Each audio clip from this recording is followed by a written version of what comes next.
మిత్రులారా, ఈరోజు మరి పార్లమెంటు ఎన్నికల సభ మాత్రమే కాదు, ఇది మన భవిష్యత్తు సభ. ఇది ఒక 10 సంవత్సరాల నిప్పు లాంటి నిజమైన కేసీఆర్ గారి పాలనకు 6 నెలల అబద్ధాల రేవంత్ రెడ్డి పాలనకు మధ్యలో పోరాటం. ఇది ఒక నిప్పు లాంటి నిజానికి పచ్చి అబద్ధానికి మధ్యలో జరుగుతున్న పోరాటం. మరి ఎవరు గెలవాలి? నిజం గెలవాలా, అబద్ధం గెలవాలా? నిజం గెలవాలన్న 2 చేతులు పైకెత్తండి.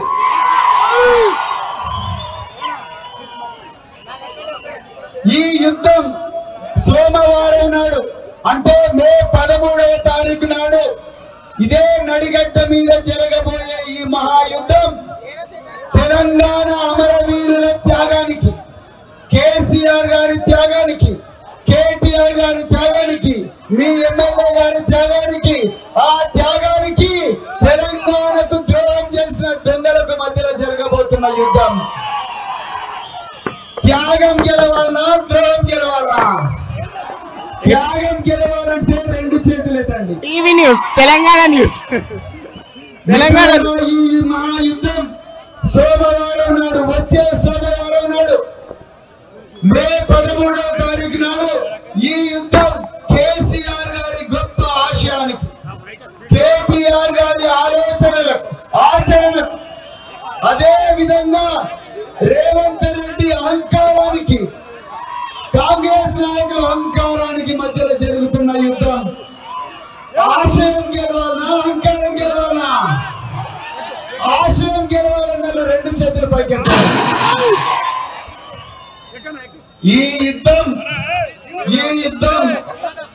త్యాగానికి, ఆశయానికి, నిజానికి చిరునామా అయిన కారు గుర్తుకు, అదే విధంగా అబద్ధాలకు, ద్రోహానికి, అహంకారానికి చిరునామైన హస్తం గుర్తుకు మధ్యలో పోరాటం జరుగుతున్నది.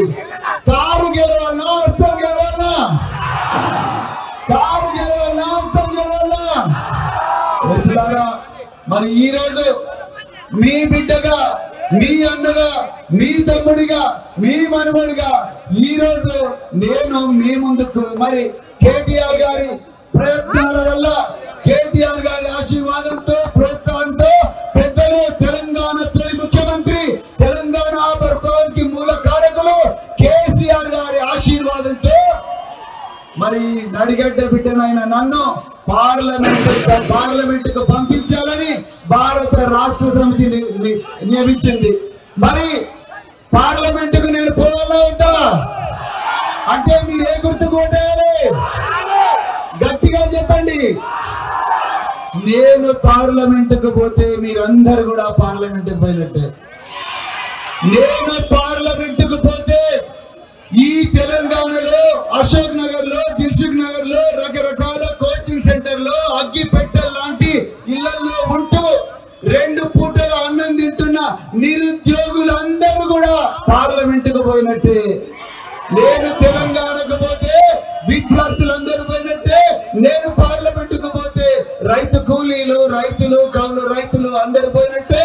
నేను పార్లమెంటుకు పోతే పారిశుద్ధ కార్మికులందరూ పోయినట్టే.